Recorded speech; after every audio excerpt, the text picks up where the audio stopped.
Ahí estoy grabando. Hoy día vamos a ver el impacto del surgimiento del Estado-Nación en Europa en el siglo XIX. La clase anterior anduvimos pisando estas tierras, pero no, pero no de la... Sí, gracias Feña, para...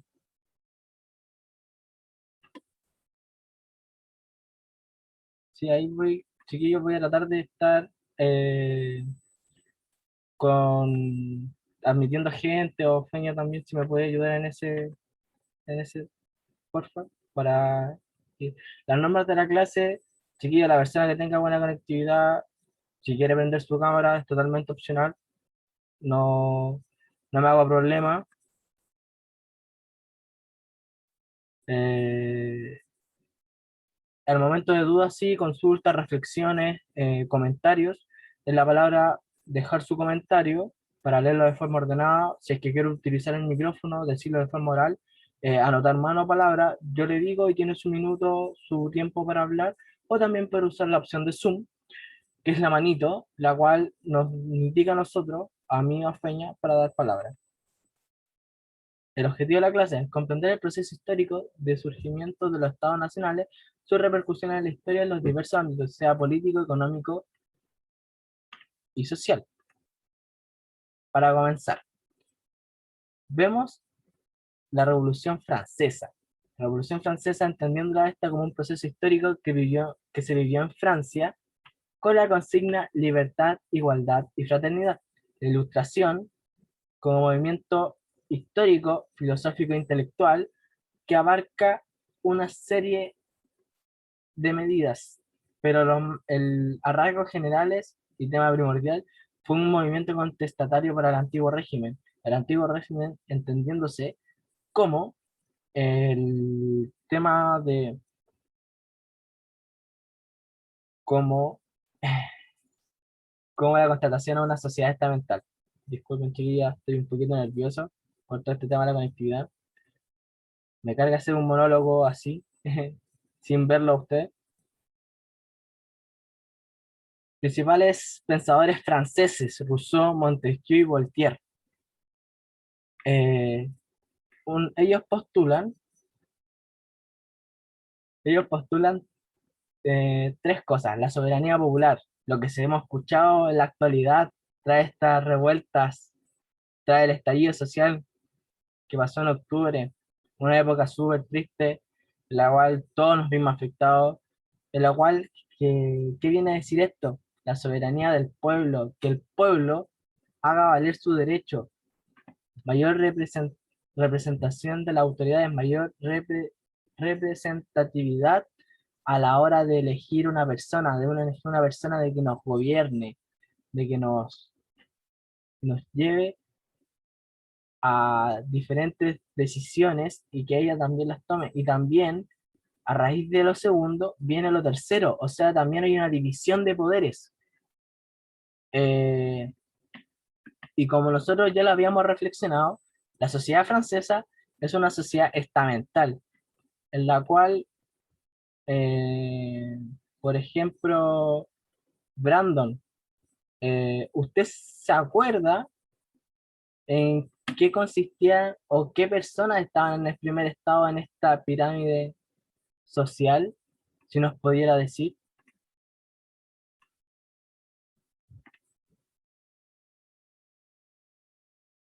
Krishna, sí.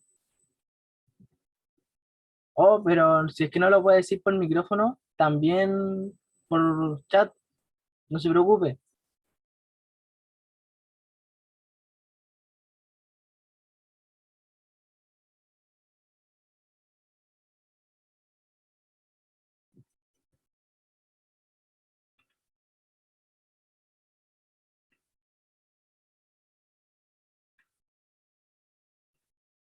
Bueno, para seguir, el primer estado, para todos y todas que no se acuerden, es donde está el rey, pero también hay subdivisiones. O sea, está la alta nobleza, que es, que es lo que están codo a codo con el rey, y la nobleza de toga. ¿Qué quiere decir esto? Como lo vimos la semana anterior, era la nobleza la cual tenía derechos entregados por el rey. El rey es, el rey entrega esto, entrega esta membresía a un comerciante importante y él tiene el derecho de estar en el primer escalón, en el primer estado, entendiendo ese estado a lo cual es su escaño. También en India se le decía casta. El segundo estado, componiéndose por el clero, y está el alto clero y el bajo clero, entendiéndose esto por, primero que todo, eh, entendiéndose por el hecho de que hay arzobispos, cardenales, y también los, el bajo clero, que eran los sacerdotes, los pastores, los curas de bajo rango, o de menor, eh, que no han tratado o no han tenido la oportunidad de estar o subir en su organización eclesiástica. Y el tercer estado, el estado llano. Aquí no encontramos de todo. Encontramos al pueblo, al artesano, al campesino, pero también encontramos a los burgueses, que la semana anterior también vimos que era una sociedad o un grupo social que va escalando, a- va escalando en la sociedad y se va interiorizando y vimos cómo el contraste tanto en América como en Europa. Pero también hay otro antecedente importante, que sería la crisis económica, que se ve en la década de 1750. ¿Y la crisis económica en dónde? En la economía francesa, por el hecho de tener una expansión moderada. O sea, una expansión que no tiene tanto, una tanta exportación, se trataba como de mantenerse en lo suyo, en lo de ellos nomás. Pero eso genera un incremento en los productos alimentarios. ¿Y en qué producto cae esto? En el pan. Pero a su vez, esa crisis económica se da por otro factor importante, o sea, la guerra constante entre Francia e Inglaterra. Y esto genera un vaciamiento de las finanzas públicas, en lo cual esto genera aún más esta crisis económica que llega hasta 1770. Vemos también una crisis política que viene de la mano con la crisis económica. Y en la década de 1770 también, viendo esta crisis política, ellos dicen, no, no más, nosotros queremos reformas sociales y políticas, queremos una mayor representación en la administración pública, queremos ver que se nos haga valer la voz. Y en el Parlamento de los Notables, que era el parlamento en los cuales estaban los del primer y el segundo estado, vemos, vemos que lo ignoraron y rechazaron todo tipo de propuesta, todo tipo de interés, en los cuales en 1778, en 1788, los estados generales generó una instancia de que se abren tres estados.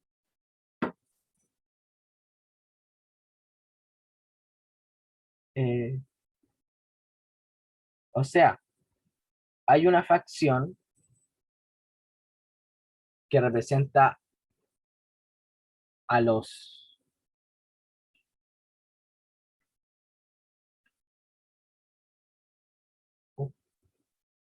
Si chiquillos, alguna duda, tienen alguna consulta, siento que igual voy muy rápido. De al no tener eh, el apoyo para que ustedes se guíen, siento que puede ser algo más engorroso. Si es que no se entiende algo, por favor, díganlo.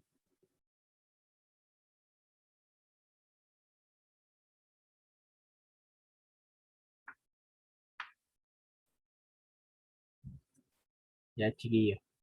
Genial. Sigamos entonces. En lo que estábamos.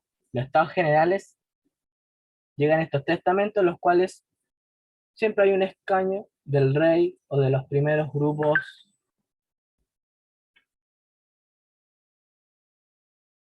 estos grupos generales, estos grupos que son hegemónicos. Siempre van a ver. El primer y el segundo estado siempre van a estar juntos. Después está el de la burguesía, el que está al medio, y por consiguiente hay un tercer estado. Obviamente siempre hay un estado que está aliado con el otro.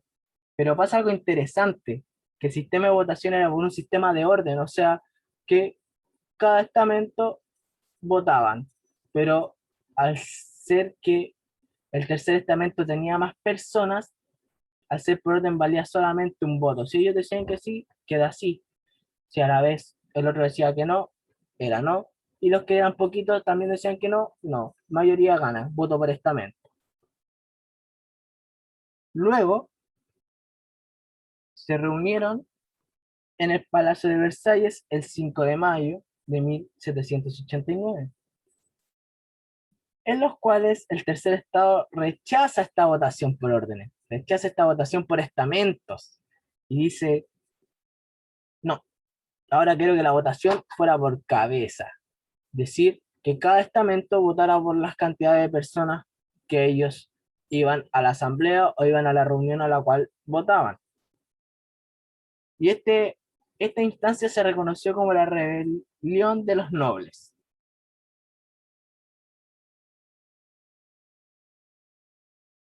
en los cuales en la Asamblea Nacional se realizó el juramento del juego de la pelota, dado así de que se disolviera hasta lograr una constitución para Francia.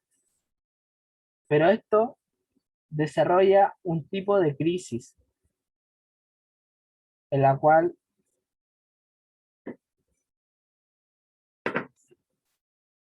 en la cual se ve de la mano con la crisis económica, una crisis política, que en el 14 de julio de 1889 se produce la toma de la Bastilla, imagen que también vimos la clase anterior en referencia a lo que estamos viendo, el primer hito que vemos de la a prontas de la Revolución Francesa,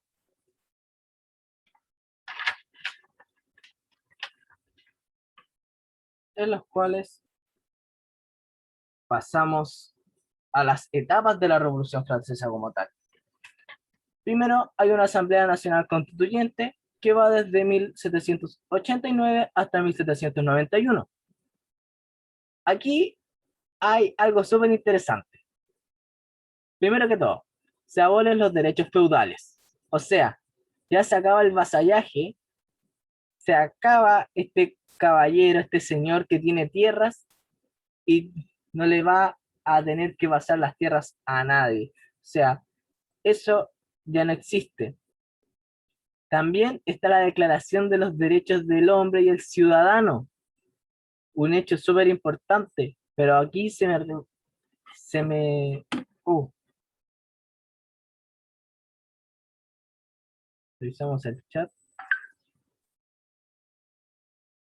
Bueno, no hay ni una duda. Seguimos entonces. Algo súper importante, o sea, si ustedes me preguntan ahora, ¿quiénes son ciudadanos? Lamentablemente son solamente los hombres. Todavía las mujeres todavía no tienen mucha participación política, pero se va a gestar un poquito más adelante. O sea, mucho tiempo más adelante si lo vemos en temas de fecha o orden, pero va a llegar y lo vamos a analizar también. También hay una constitución civil del clero. Y ustedes dirán, ¿por qué el clero tiene que tener una constitución? Porque los sacerdotes debían jurar lealtad a la revolución, pasando a ser funcionarios del Estado, no personas solamente de una orden religiosa o un dogma. Y en la Constitución de 1791 se establece una monarquía constitucional, Ojo, hago y recalco esto. Es una monarquía constitucional y que tiene división de poderes. Algo sumamente bueno, o sea, si lo miramos en la época, novedoso. Por el hecho, sí, increíble, porque tenemos a la figura del rey.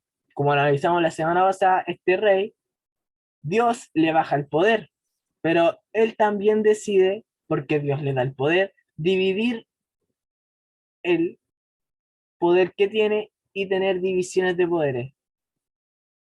Se hace, se logra, lo vamos a ir viendo.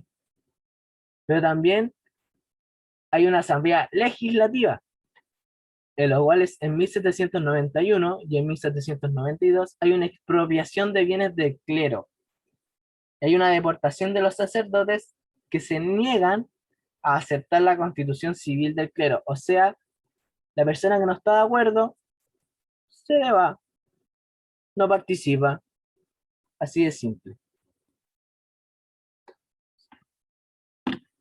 A raíz de lo que hablé recién, ¿se entiende? ¿Quedó algo que no quedó muy claro? ¿Quieren que explique de nuevo? Expropiación de tierras se refiere a que se le quitan las tierras a un sacerdote, a un arzobispo, y se las quitan. El Estado tiene el derecho de expropiar esa propiedad, quitar, sacar. Gislen, ¿está claro? ¿Se entendió ahí? Buena. No, de nada. Cualquier duda, consulta, háganla nomás, chiquillos. Sigamos entonces. En la Convención Nacional, a ver, Ma- Mari- María Ángel nos pregunta, ¿pero estas tierras son como públicas o del rey? Las tierras como tales son de la orden eclesiástica, o sea, del clero, porque el clero, al ser como también un ente aparte, pero que vive en la comunidad del rey, son como, es como algo mutuo, se podría decir, pero son de ellos. A estos sacerdotes se les quitan las tierras, se las arrebata. O sea, el rey, como también ejerce un poder, porque Dios se lo da, él le dice, ¿saben qué? No, te las quito y ahí veamos cómo las repartimos con los demás. Y esto también, chiquillos, enmarcándolo en paralelo con la revolución que se está dando. O sea, esto también lo va realizando el pueblo. Es el pueblo el que también está de la mano, peleando, expropiando, dando ideas para que esto se vaya gestando. María Ángel, ¿se entendió? Respondí tu pregunta como tal.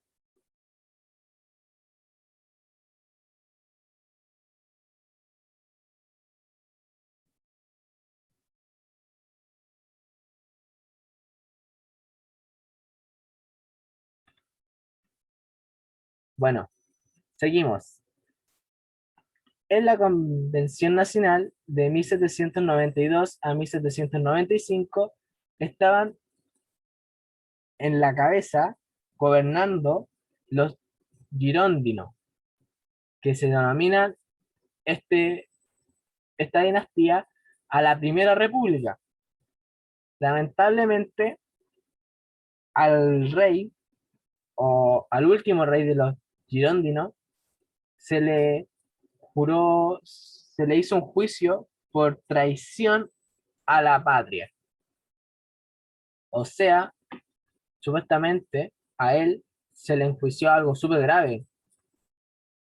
Él no está con los valores de la patria, o sea, él no está cumpliendo con lo que debe hacer. En ciertas palabras, en otros términos, fue hereje. en lo cual el rey fue decapitado. Se fue a la guillotina en el 1793. También vemos a los jacobinos. Ellos son un poco más radicales. Ellos dieron un golpe de Estado, en los cuales crean el Comité de Salud Pública, pero estos van comandados con una persona, se llama Robespierre, y en lo cual es a este periodo, en lo cual Robespierre está involucrado, se le llama régimen del terror, que es del 1993 a digo, recapitulo, a 1793 hasta 1794. Pero en julio de 1794, Robespierre fue derrocado y fue enviado a la guillotina, en lo cual se genera una reacción termidoriana, o sea, se termina en una redacción de una constitución donde se separa el poder ejecutivo en un directorio, en lo cual se conforman por 5 miembros. Bueno, tras victorias militares y la expulsión de los invasores, el directorio es de 1795 hasta 1799. Se destaca la participación de un personaje importantísimo para lo que estamos analizando ahora y para lo que viene después más adelante, o sea, Napoleón Bonaparte, el mismísimo, él, el hombre que estaba en su caballo, en lo cual él va, intenta conquistar Moscú, pero también vamos a analizar eso un poquito más adelante. A lo que hablé recién, chiquillos. Eh, ¿Alguna duda, consulta, comentario, reflexión por el chat?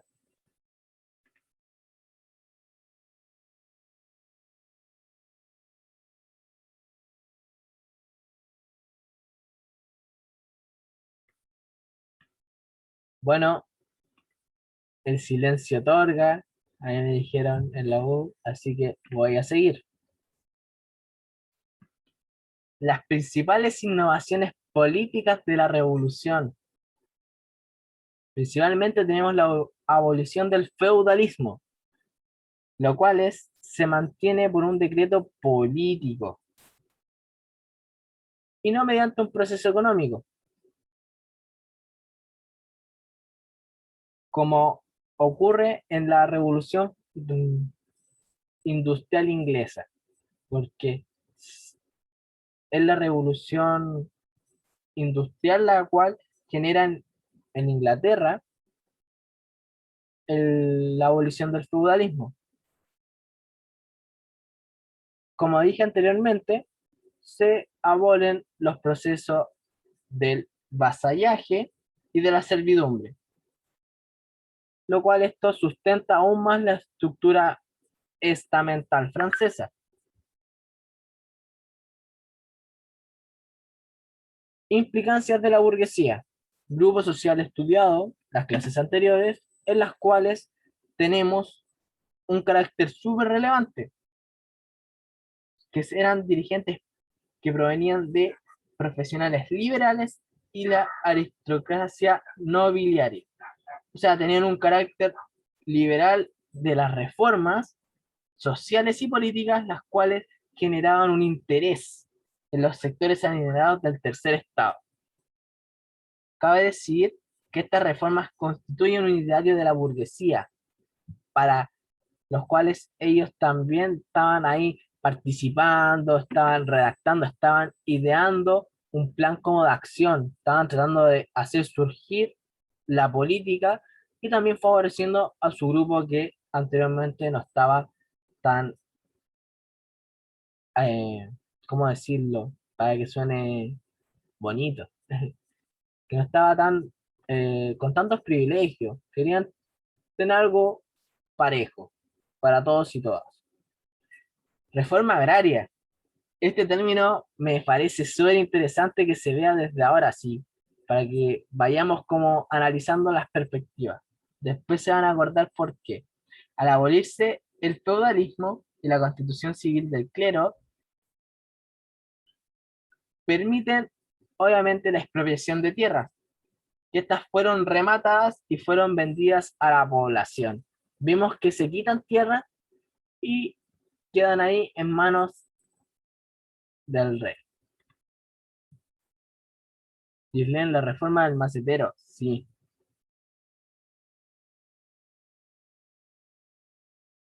La reforma del macetero no sé muy bien, no sé si me la pasaron con ese término a mí,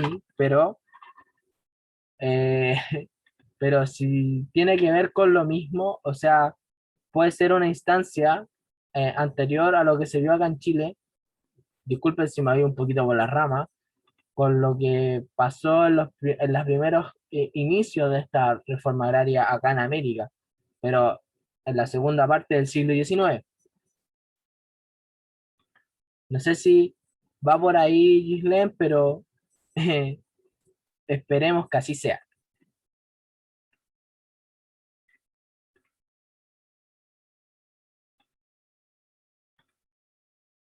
Ya, ¿alguna duda con lo que hablé recién?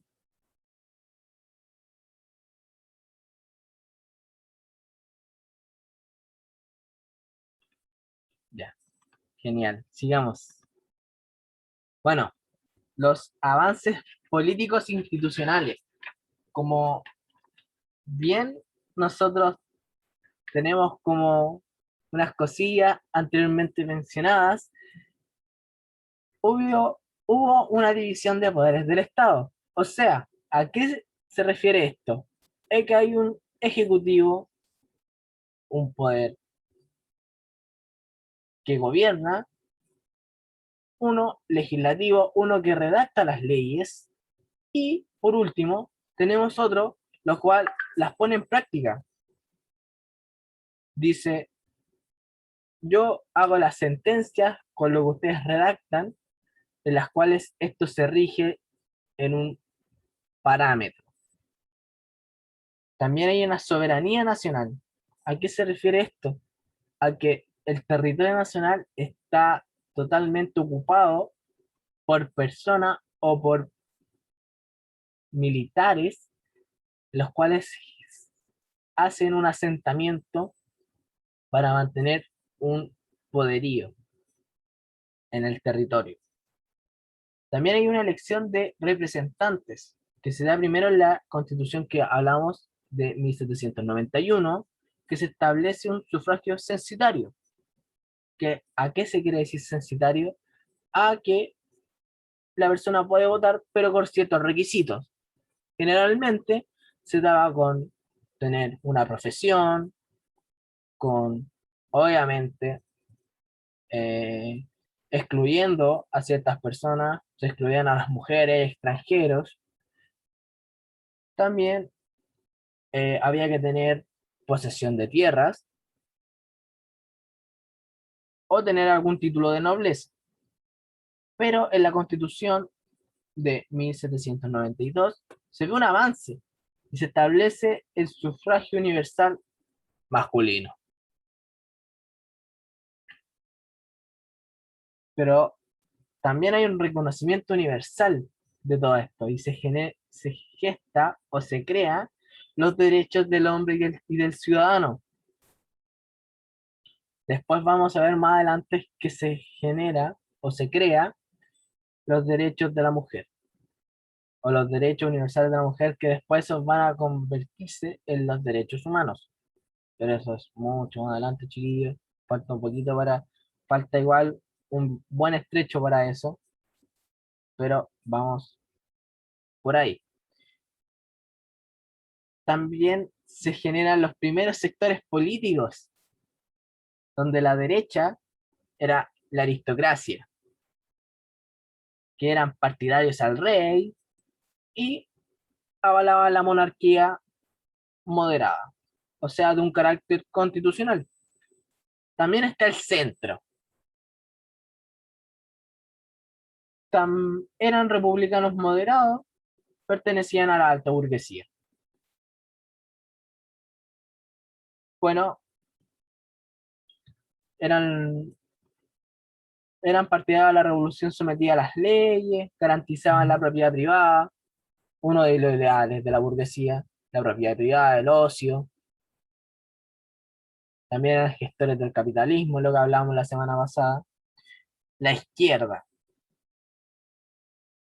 ya nombrado antes, fueron los jacobinos, uno de los más importantes, esta dinastía.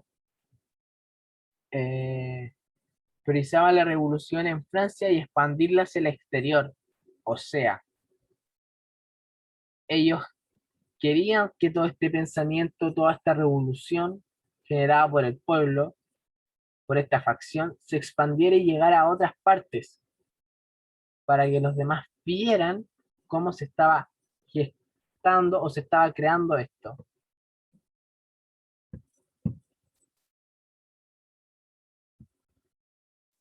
A ver, ¿quién habló? Para tenerlo, Sislen, querían difundir sus ideales, querían saber qué pasaría si los demás pudieran, con un poquito que aprendieran o sacaran de ahí, pudieran ser Estado o podían llegar a serlo. Y ahora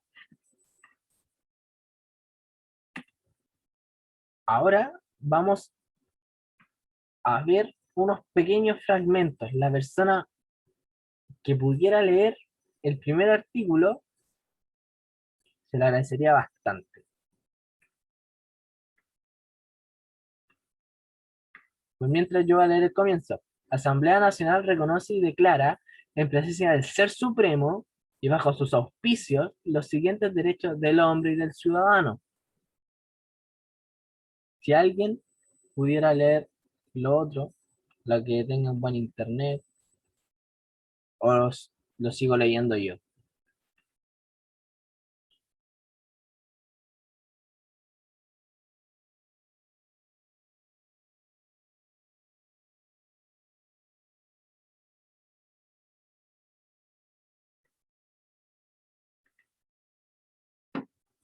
Bueno, voy a seguir leyendo yo.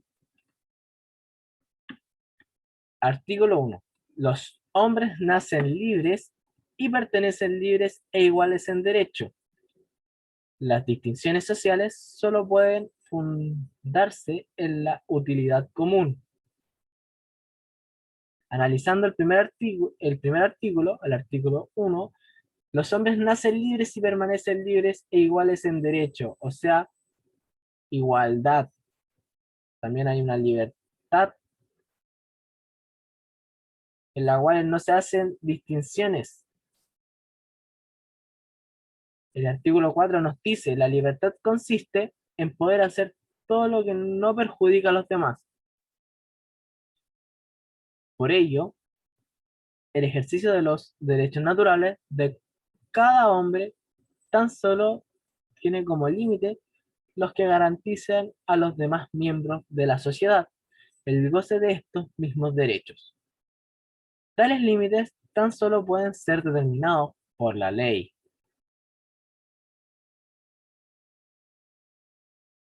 El artículo 10 nos, nos dice, nadie debe ser incomodado por sus opiniones, inclusive religiosas, siempre y cuando su manifestación no perturbe el orden público establecido por la ley. Vemos ahora que ya no hay un dogma predominante. La Iglesia Católica permite que otras personas, o esta declaración del hombre, nos permite que haya personas que piensen distinto, que tengan una creencia distinta, los cuales dice, usted puede tener opiniones distintas, puede ser budista, musulmán, pero no puede practicarlo o no puede perjudicar a otra persona que esté en la vía pública, lo que nos dice el artículo 4. La libre comunicación de pensamientos y opiniones. Se abre un poco la mentalidad. saber esta ganas de decir, vamos a aprender, vamos como a cambiar un poco el conocimiento, tiene mucho de ilustración, si lo vemos por ese lado. Es uno de los derechos más valiosos del hombre.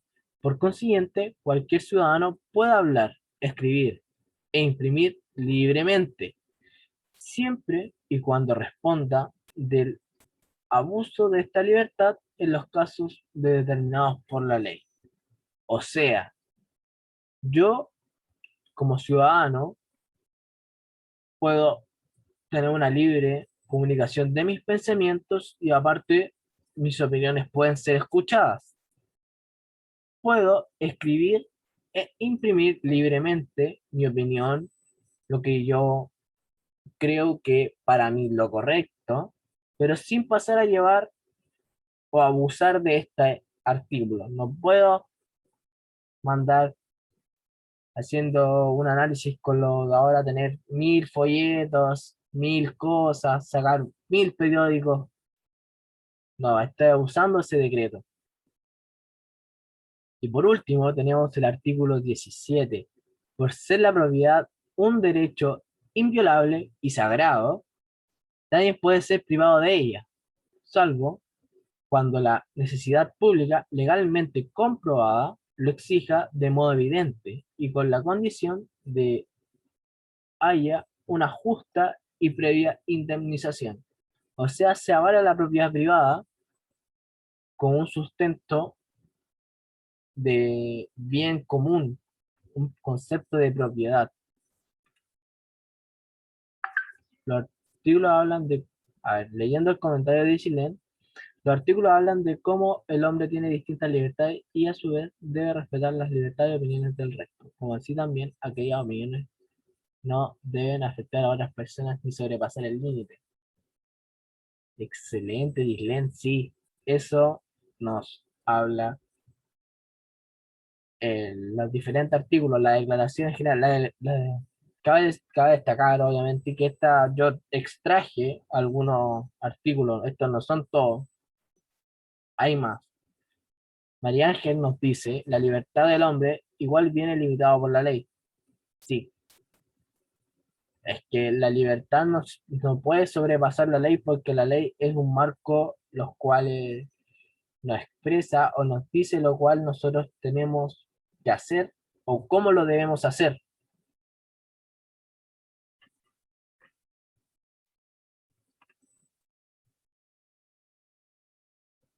Sí, no hay una libertad 100% completa.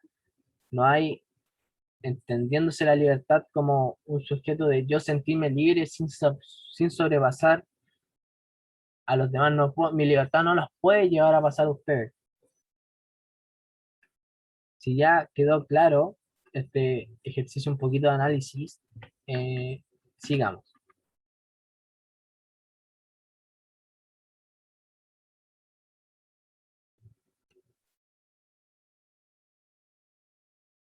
A ver, sí, Otilén. Bueno, sí, hay ciertas cosas que nos perturban un poco, pero sí, sí pasa. Eh, Chicos, ahora vamos a ver el Imperio Napoleónico. Vamos a ver cómo este personaje Napoleón tiene una ida y venida de acontecimientos favorables y acontecimientos que van tergiversándose a lo largo. Su gobierno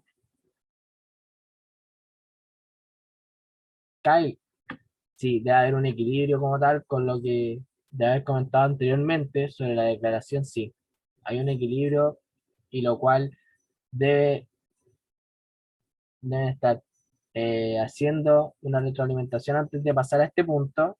Agradecer todas las reflexiones que todos dijeron, todas están en lo correcto, no hay ninguna reflexión que esté mala. Me gusta mucho que comenten, esto es para pensar, chiquillos, porque Obviamente esto viene un poquito antes, todo lo que es como derecho, todo lo que tiene que ver con respetar las normas, las leyes, pero lo cual esta declaración es un puntapié inicial para lo cual tenemos más adelante lo que son los derechos humanos y los cuales nosotros podemos también reflexionar lo que está pasando ahora en la actualidad.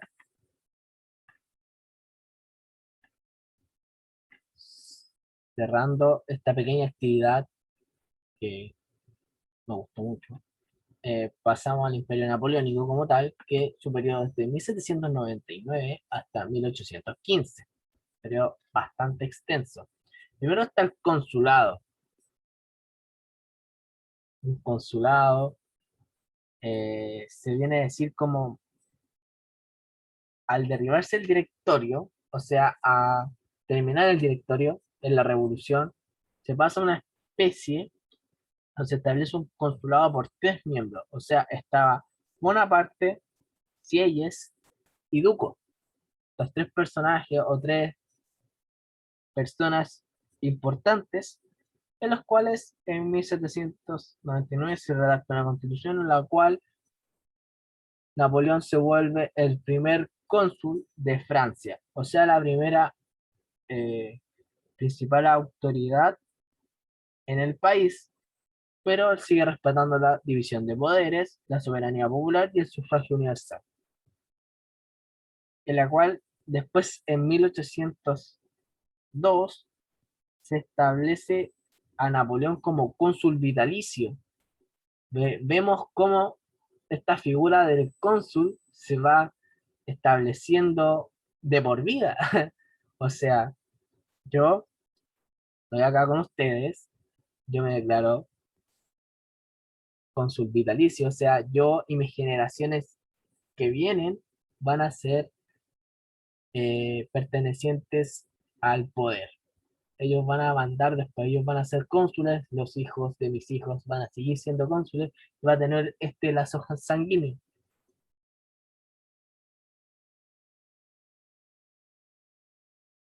en lo cual él también hace algo relevante en temas económicos. Él vende parte de la colonia francesa a América del Norte.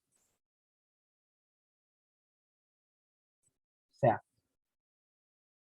se vende Lusitania a Estados Unidos en 1803 y se genera también la última constitución, como se puede decir, como un ajuste como tal, pero un ajuste súper radical, en 1804. Justo al terminar este periodo,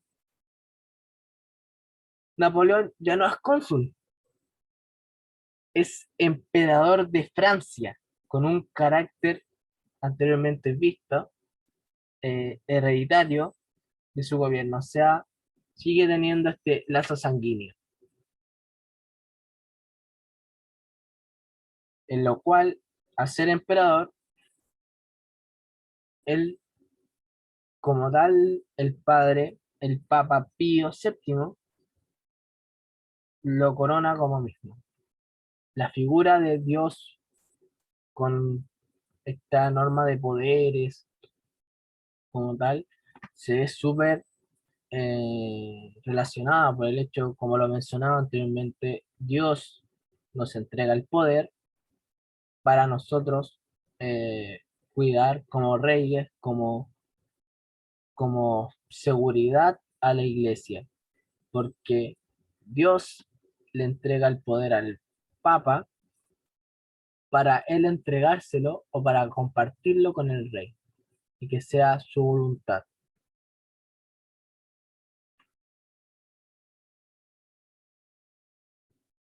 Un consulado es esta como junta que se arma al principio con tres personas. Estaba Bonaparte, Napoleón, estaba Sieyes y estaba Duco. Es como una comisión, en palabras actuales, una comisión que tiene tres personas importantes, las cuales ellos dirigen un país, los cuales a lo largo del tiempo, a lo largo de este periodo, vemos que Napoleón hace una serie de reformas, una serie de constituciones, las cuales se va a tratar de como de hegemonizar su papel en este, en este tramo de la historia, se podría decir. Gislen se comprendió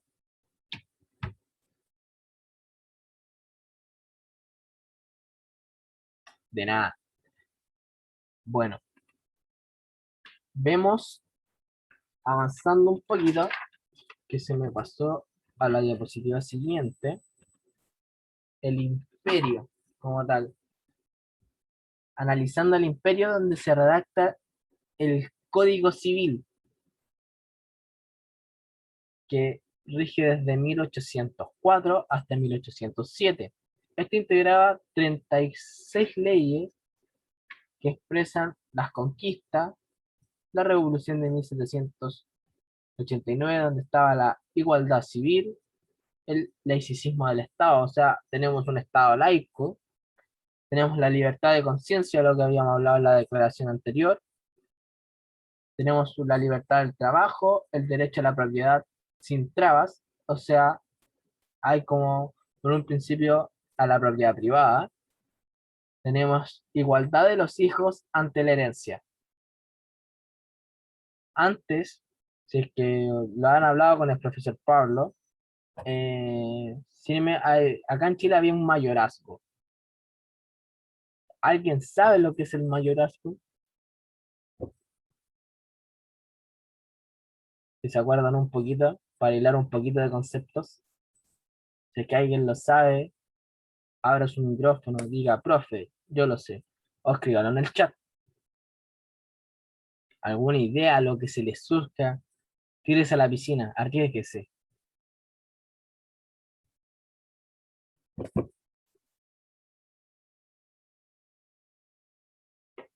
Si alguien sabe lo que es el mayorazgo, la compra de títulos, el reparto de bienes, bien, bien.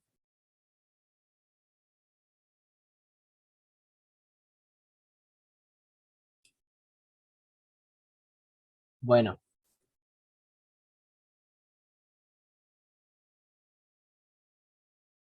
sí, es la repartición de bienes. Como bien muchos lo decían, agradezco a las tres chicas que participaron. Eh, el mayorazgo como tal es la repartición de bienes, pero es como la herencia, o sea, reparten como la herencia, pero la reparten al hijo mayor.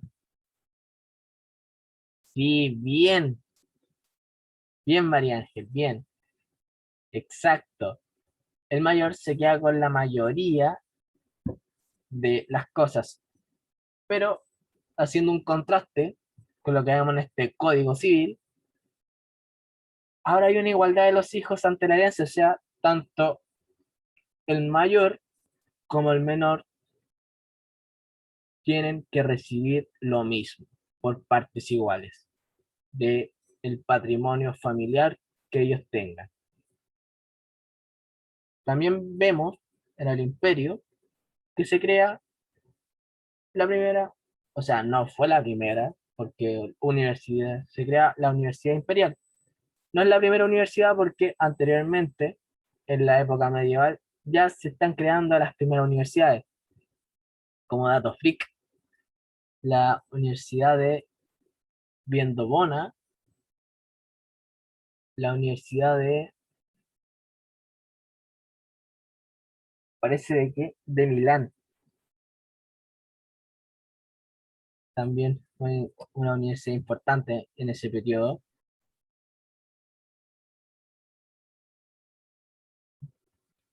Pero también vemos que hay un restablecimiento en este imperio de las distinciones nobiliarias para parientes y amigos de Napoleón. A esto se le denomina nepoticismo, nepotismo como tal.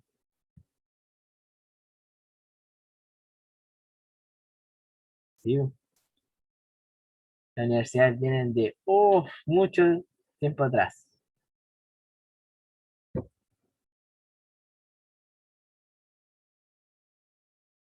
Vemos también que Napoleón en su imperio, a ver, María es que nos tiene una pregunta.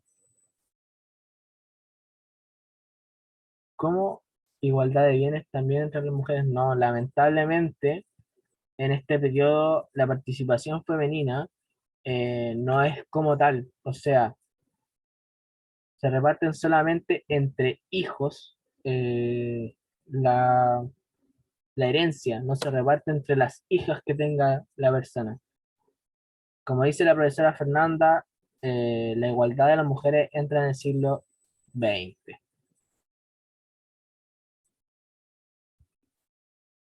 Gillian también nos entrega una apreciación. Obviamente la mujer eh, no tiene mucha oportunidad en este periodo, pero vamos a ver que también sale su relevancia del siglo XX hasta la actualidad y obviamente existe una lucha constante en la cual se tiene que seguir incrementando o se tiene que seguir velando para que no haya más atropellos.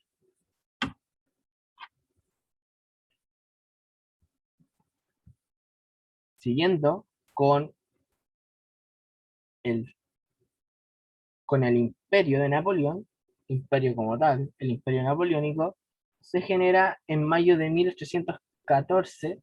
Ah, anterior a eso, en 1812, Napoleón, visionario el hombre, decide con su ejército francés invadir Rusia, donde él llega hasta Moscú y él, pero le genera una contra enorme. Él calcula un poquito mal en ir a Rusia y los rusos tienen una estrategia de tierra quemada, en lo cual consiste en que ellos van avanzando, pero el frío del invierno ruso es mucho mayor, es muy helado, los cuales esto genera la primera derrota de Napoleón.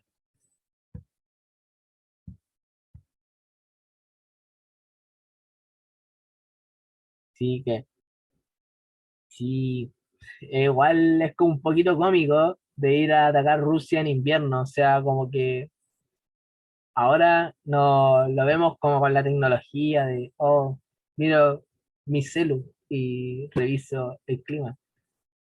Sí, pues, que ahí llevándolo un poquito más adelante, los nazis también intentaron eso, pero llegan hasta, invaden Polonia, pero también llegan hasta lo que es Stalingrado, no llegan hasta Moscú.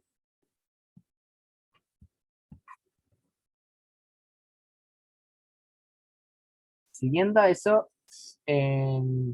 volviendo también a lo que es el imperio, en 1814, una fecha importantísima ahí, se señala la batalla de Leipzig,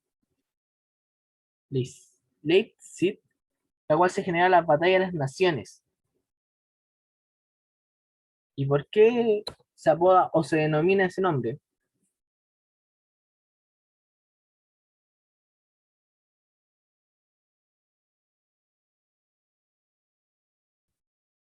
Se genera que había una gran cantidad de nacionalidades entre los soldados. Lamentablemente, Napoleón es derrotado y esto genera una coalición europea, la cual lo obliga a Napoleón a abdicar, o sea, a salir del trono, a salir de su cargo como emperador, y le entrega a Luis XVI, lo cual él dice, lo recibo, pero se tiene que ir exiliado a la isla Elba, que es una isla que está cerca del Mediterráneo.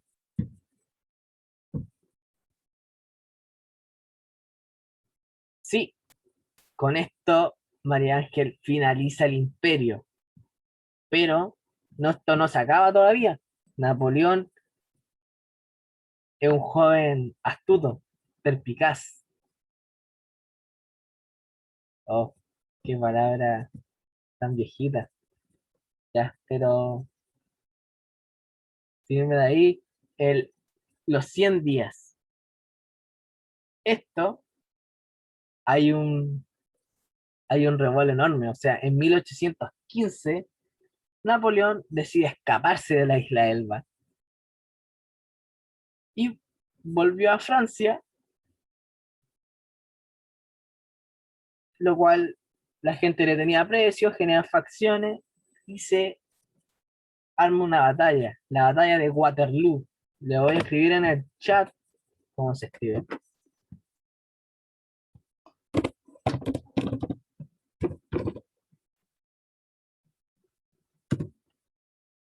Waterloo queda en Bélgica, pero como Napoleón, María es que se adelantó un poquito. Sí, lamentablemente, como todo no nos sale como nosotros queremos, Napoleón pierde y fue desterrado a Santa Elena, en lo cual él muere en 1821.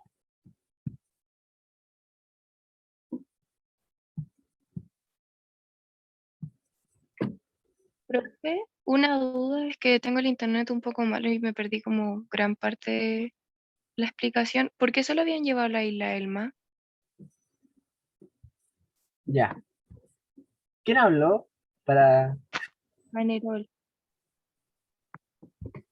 ya, explicando un poco por qué lo llevan a la isla Elba, él en 1814, él tiene las batallas de Leipzig, o conocida como la Batalla de las Naciones, en las cuales Napoleón fue derrotado y se arma una coalición europea, o sea, un grupo de naciones o estados se unen, en lo cual lo obligan a abdicar, o sea, a irse del poder o del cargo que él tiene, en lo cual ponen a Luis XVI y lo mandan de exilio, porque esa es la otra condición, abdicar y irse al exilio, y lo derivan a la isla de Elba.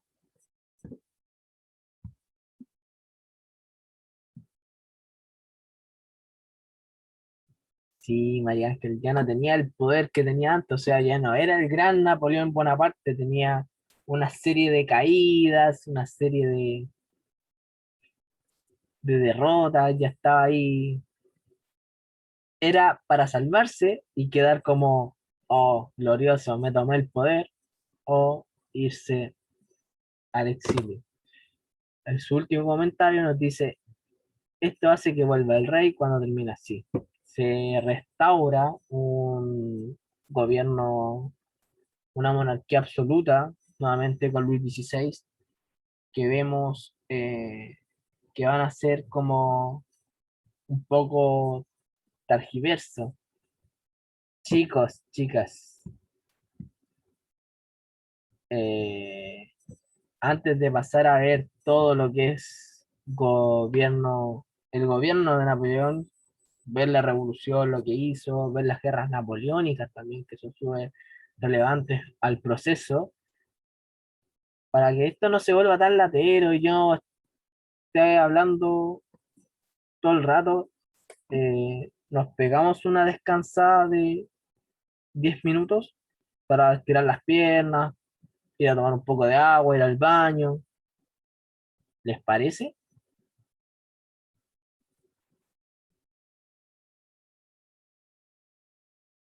Así que nos volvemos a ver a las 7:20, 19.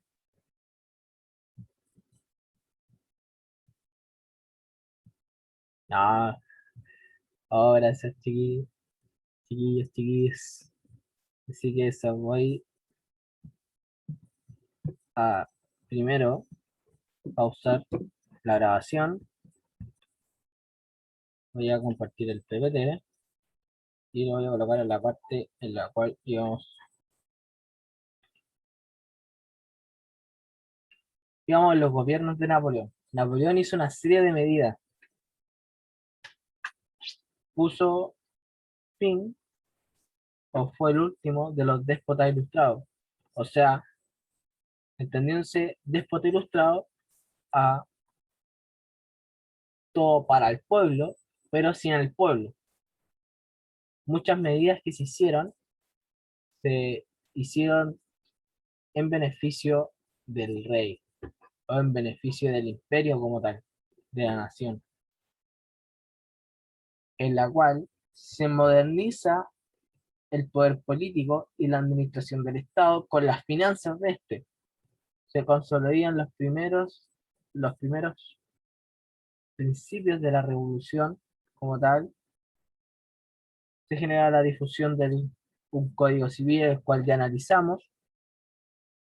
Especialmente se garantiza la igualdad civil, la libertad económica, y esto me hace mucho ruido. Me genera, lo destaco bastante, la propiedad privada, que es algo que se tiende como a perdurar si uno lo analiza a lo largo de la historia.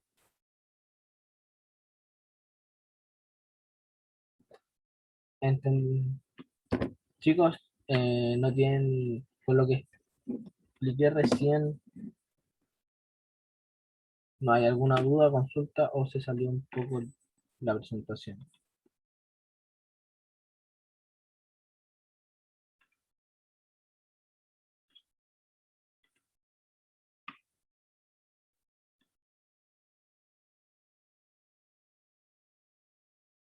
Bueno,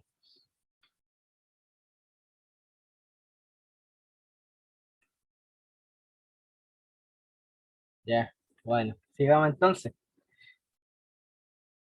Antes de la ascensión a Napoleón, hubieron un resto de potencias. Francia no fue la única. En la bota itálica, en la península itálica, habían demasiadas potencias.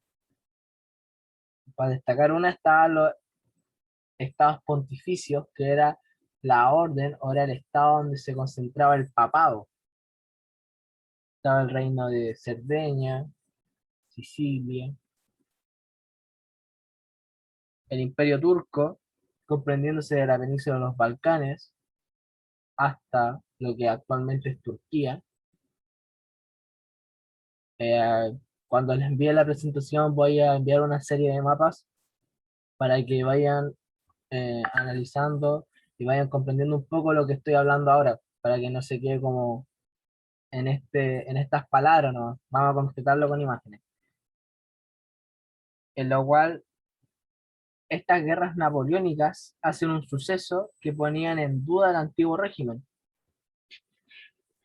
poniendo en duda así porque socavaba la posición de la nobleza, o sea, te cuestionaba cómo una persona puede ser que tenga tanta riqueza si no hace o no genera nada. Así se apresura un poco, se adelanta en formar una serie de coaliciones, una serie de, una especie de órdenes o juntas de Estado de apoyo mutuo para la defensa de una guerra hostil,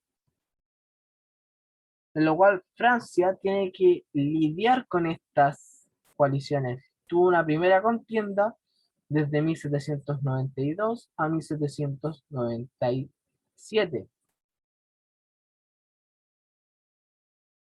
Y esto es porque estaba nuestro amigo, ya nuestro amigo, porque no sabemos toda la vida de él, a Napoleón, que no fue capaz de generar o no fue capaz de poder ganar esta vez. Pero se hizo destacar al pelear con esta primera coalición. Pero después hubo otra guerra con una segunda coalición, la cual fue de 1798 a 1801, en lo cual a él los hacen o lo precipitan a, a hacerse de poder, a tener más importancia en lo que él hace.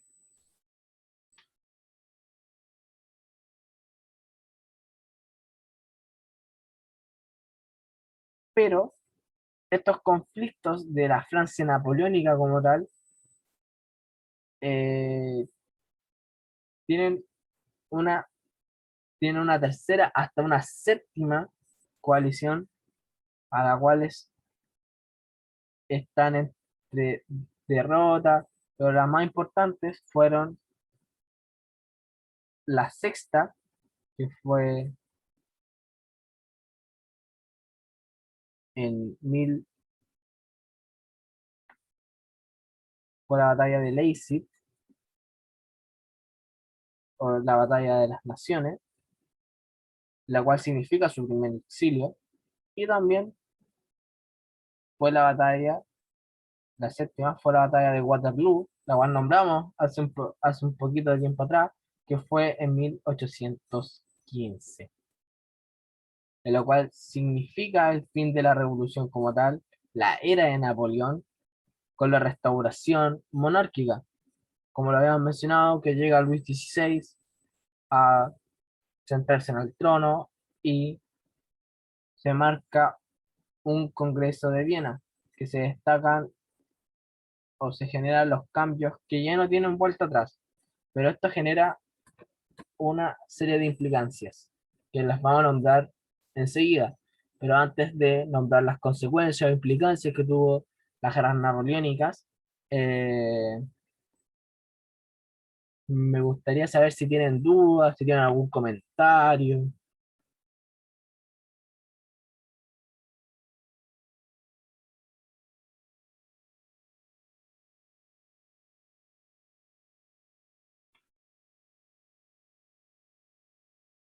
Bueno, seguiré entonces si es que no hay ni un chat y tampoco hay ningún comentario. Las consecuencias o las implicancias que tuvo estas guerras napoleónicas como tal, primero fue la expansión del Imperio francés por Europa, generando que tanto estados como España, Nápoles, que era un reino, y la Confederación del Rin en Alemania, entendiéndose esta confederación y extrayendo algunos elementos de esta, el Rin es un río que pasa por eh, Europa del Norte, en lo cual concuerda con Alemania, en lo cual la Confederación está dentro de ese límite. No se preocupen, voy a poner imágenes para que lo tengan, imágenes de mapa, para que quede un poco más claro.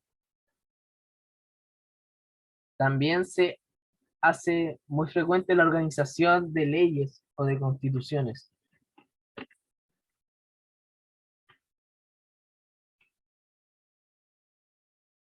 ¿Te podría decir que tuvo algo de influencia en Europa? Sí, las guerras napoleónicas tuvieron mucha influencia tanto para Europa como para América. Vamos a ver que tras estas guerras que hace Napoleón, vemos acontecimientos súper importantes tanto para nuestro proceso emancipador como para la misma Europa. María Ángel nos dice, Napoleón era como malo para las guerras, perdió la mayoría y claramente tendrían consecuencias sus pérdidas. Sí, obviamente tuvieron consecuencias como negativas, pero a la vez positivas, porque vemos cómo, hilando este comentario de María Ángel, vemos una organización política y vemos una organización de ley, o sea, se adapta el código napoleónico, se recogen las ideas que, de la burguesía con su relato de la propiedad, con, con un estado de que antes era como de rivales, pero vemos que ahora hay un círculo intelectual en los cuales ellos se reúnen y ven cómo hacer frente a estas revoluciones o a las futuras revoluciones liberales que se dan a mediados del siglo XIX. Vemos también el contexto en la otra parada. ¿Y cómo lo digo en la otra parada? En la parada de Napoleónico como invasor, la parada que tuvieron los extranjeros, pero no tanto la participación de Napoleón, sino por un grupo intelectual, literario y poético, se podría decir, o literario y artístico, que fue el romanticismo, lo cual en la clase anterior, viendo unas pinturas, unas obras bien bonitas, con ciertos estándares de belleza, vemos este grupo del romanticismo. Las pinturas de la época, en su género, son romanticista histórica, que es el género que se llaman estas pinturas.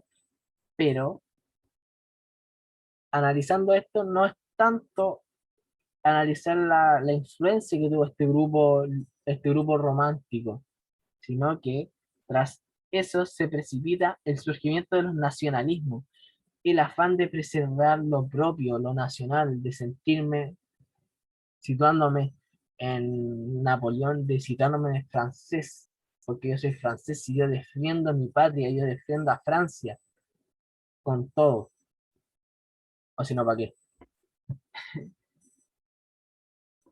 Y también vemos un carácter conservador, pero también vemos una unificación de unos reinos, una unificación de unos reinos como los que nombré hace poquito, de Nápoles y de Alemania. La Confederación del Rin ya no se va a llamar Confederación del Rin, sino que se va a llamar, va a pasar a el Imperio Alemán y la unificación de Italia, de los estados pontificios, el reino de Nápoles, Sicilia, se va a llamar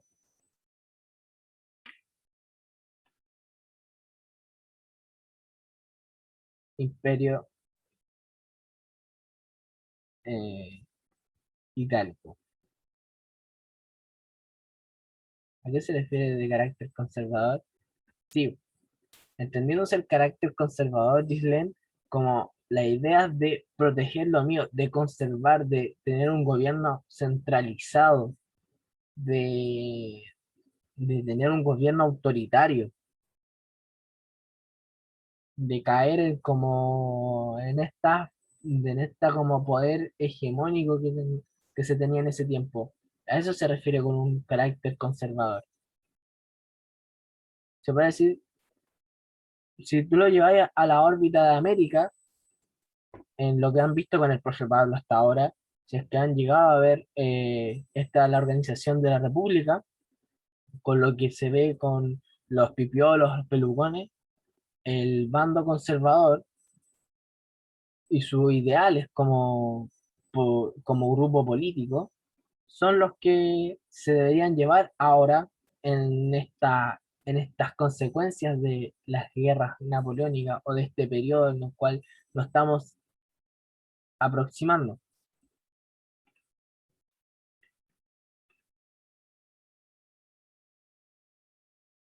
Sí, ese personaje eh, tiene, sí, tiene ese ideal, porque esto me voy a desviar un poco, ustedes me van a hacer desviarme un poquito del tema, para poder complementar un poco el comentario que dice Ghislaine con Diego Portales, que tenía ese ideal de un gobierno fuerte y centralizado, entendiéndose a Diego Portales como un personaje político en este periodo llamándose anarquía política.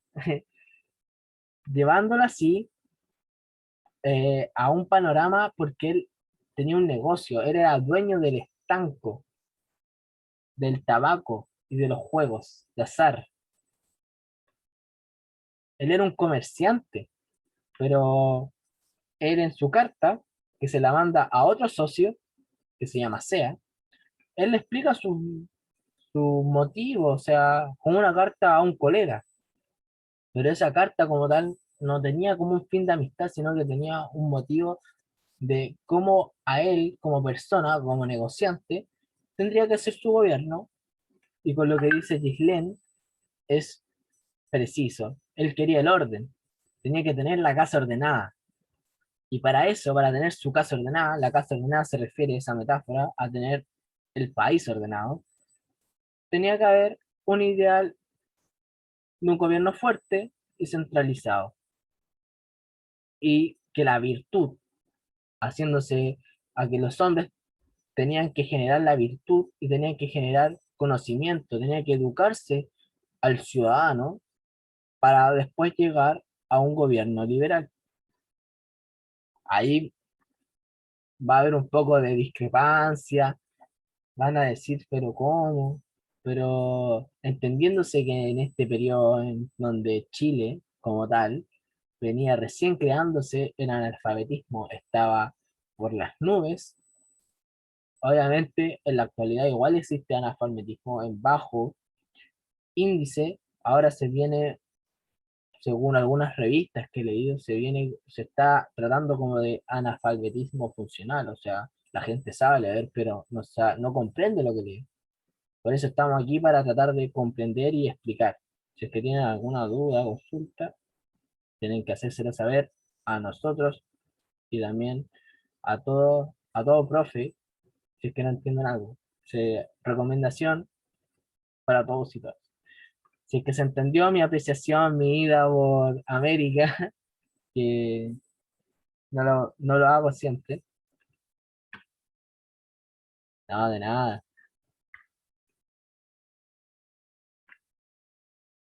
Da igual después estos chiquillos lo van a seguir viendo con el profe Pablo, o conmigo, o con la profe Fernanda, así que, o con algún otro, con los otros tres profes que están, que a veces se me confunden los nombres. Pero, me faltan otras consecuencias. A Napoleón, volviendo al tema de las consecuencias de acá, a Napoleón se le hizo imposible derrotar a Gran Bretaña, porque Gran Bretaña era un imperio o era un estado con una fuerza marítima bastante fuerte, en la cual se destaca la batalla marítima de Trafalgar, Trafalgar en 1805, en la cual pone un bloqueo continental del comercio inglés, en lo cual, que para aumentar un poco la competencia, le vende la colonia francesa de Lusitania a Estados Unidos en 1803. Pero con este objetivo así como tal, de darle a su adversario comercial, a esta potencia que le está sacando ventaja por creces, sí, él hizo este bloqueo continental con Inglaterra, no permitió que ningún producto inglés llegara a Francia, pero él, él dijo, ya, él me la ganó, yo le vendo Lusitania a Estados Unidos, que Estados Unidos era una colonia todavía, no, ya se había independizado como tal.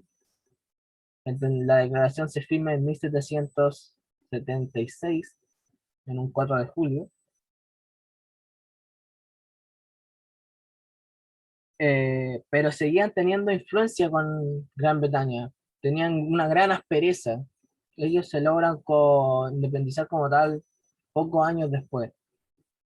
así siendo un estado propio, ya teniendo, obviamente se está firmando el código, la carta de independencia y todo, todo lo que ya se vio, pero imagínense que ya se vendió una colonia, ya eran 13 colonias las que tenía Gran Bretaña, con la que Francia vendió,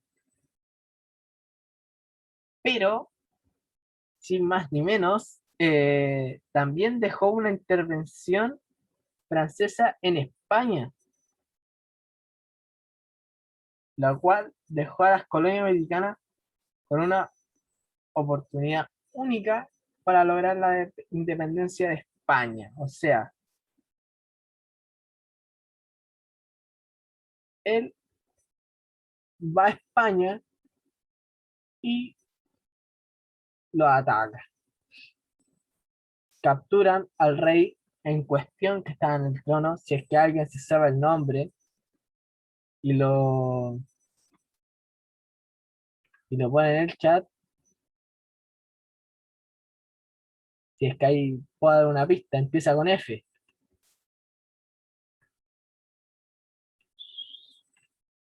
Es el número séptimo.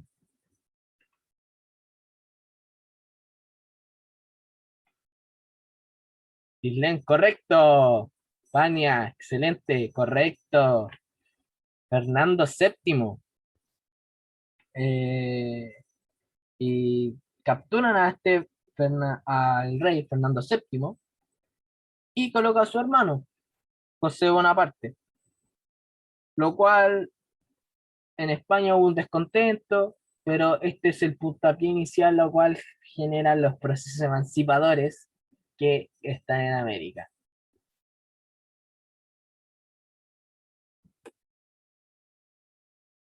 Os- Aquí, como para ir concluyendo, adelante un poco. Para ir concluyendo, vamos a ir leyendo un poco lo voy a leer este texto, después lo vamos a analizar como tal, lo vamos a desmembrar, pero primero explicar de quién es este texto. Este texto es de Erich Hoffmann, historiador, de importante para el análisis del siglo XIX y XX. Él nace en 1717, digo en 1917, y muere lamentablemente el 2012. El texto que nosotros nos referimos acá es Naciones y Nacionalismo de 1780, que nos da una pequeña síntesis o nos da una apreciación de cómo Hobsbawm eh, llega al término nación y cómo surgen estas naciones. Chiquillos, ¿les parece que leo yo y ustedes van siguiendo la lectura o alguien quiere leer?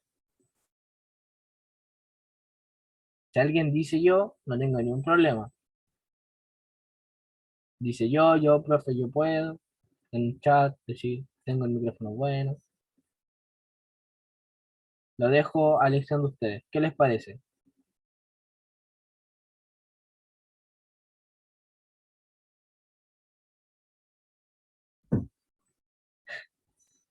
Bueno, voy a leer yo. Supongamos, no, me motivan harto estos temas, chiquillos, que por eso estudio esto. Ya, pero sigamos, ya queda poquito la hora. Supongamos que un día, después de una después de una guerra nuclear, un historiador intergaláctico aterriza en un planeta muerto, con el propósito de investigar la causa de la lejana y pequeña catástrofe que han registrado los sensores de su galaxia. El historiador o la historiadora me abstengo de especular acerca del problema de la reproducción fisiológica extraterrestre, consulta las bibliotecas y los archivos terrestres que se han conservado. Toda vez que la tecnología del armamento nuclear avanzado se ha pensado para destruir a las personas en lugar de las propiedades. Nuestro observador, después de estudiar un poco, sacará las conclusiones que los últimos 2 siglos de la historia humana del planeta Tierra son incomprensibles si no se entiende un poco el término nación y el vocabulario que de él se deriva, nacionalismo. Este término parece expresar algo importante en los asuntos humanos, pero exactamente qué, ahí radica el misterio. Para comenzar, tengo la siguiente pregunta.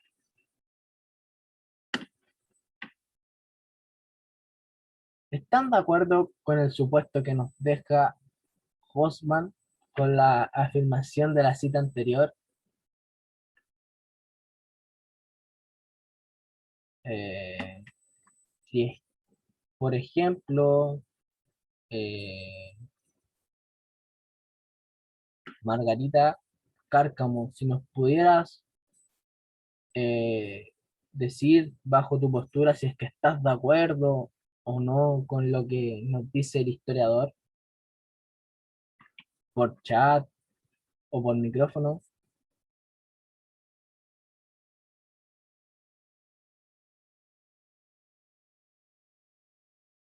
si es que no puede o no entiende la pregunta,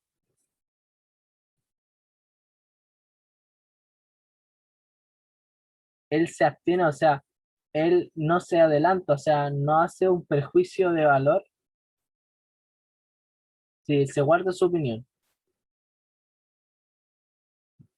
María Ángel, historiador, porque supuestamente en el supuesto, sí, es una antología, o sea, él deviene que hay una guerra intergaláctica, una guerra nuclear entre los países y otra persona viene a estudiar lo que ha pasado,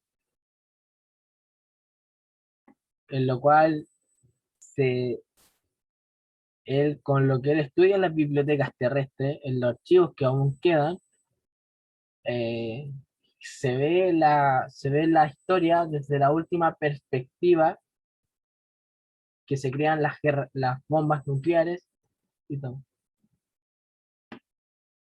Bueno, ya avanzando, la idea de nacionalismo como tal. Bueno, ahí reflexionen ustedes si es que les gustó o no la cita.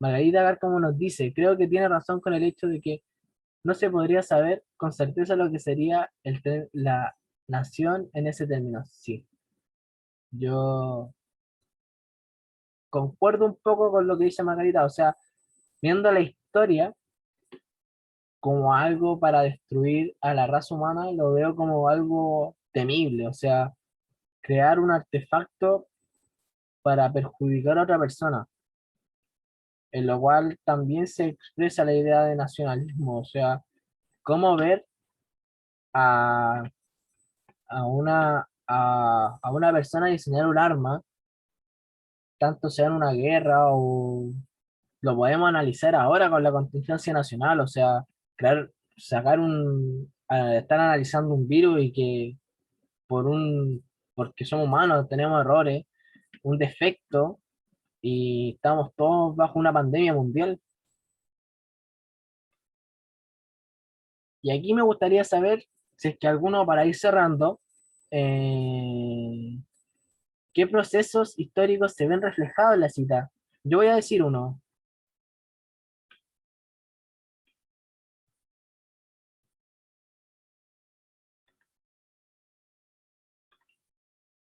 ya, el imperialismo. ¿Quién, quién se atreve o quién puede, mejor dicho, decir otro?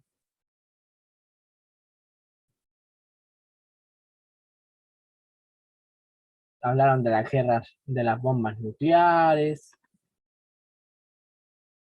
Maximiliano Arancibia, periodo anteguerra, excelente, genial, felicitaciones, bien. ¿Alguna otra persona para ir cerrando la dinámica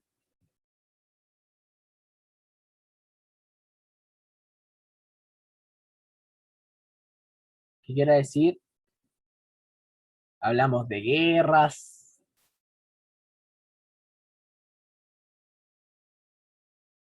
analizamos Maximiliano nos dice periodo ante guerras, pero antes y durante y después pasan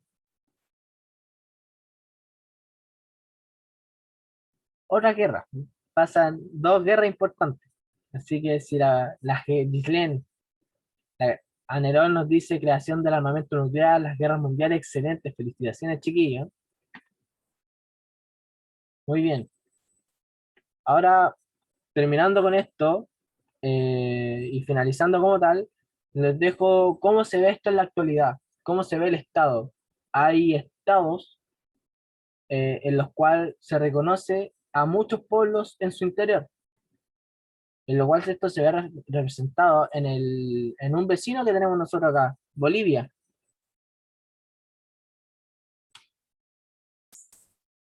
Sí, Ghislaine nos dice que había mucha competencia por quienes tenían mejor armamento de bomba. Sí, en el imperialismo y en lo que vamos a ver la próxima semana, vamos a ver todo este tema de el progreso indefinido y cómo esto afecta a la carrera armamentista, pero no se adelanten chiquillos, porque lo vamos a ver, tranquilo, todo a su paso.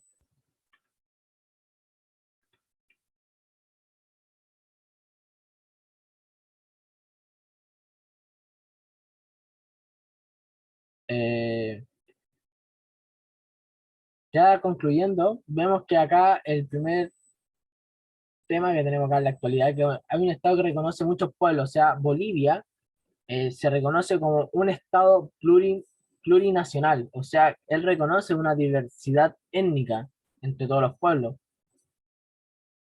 Y también hay un estado que no reconoce una nación al territorio. Y esto, ¿a qué se les viene a la mente para concluir? Pueblo mapuche. Excelente, ¿quién lo dijo? Anerol, profe. Oh, Anerol, felicitaciones. El, sí, el pueblo mapuche, para ir cerrando la idea, no es reconocido como Estado, o sea, como nación, como pueblo en el territorio chileno, ha tenido muchas ida y vuelta, y lo vamos a ver a lo largo de la historia que ha sido un pueblo que es el que más perdura, entre otros, los que comparten la diversidad étnica de nuestro país. Así que ahí voy a dejar de compartir, voy a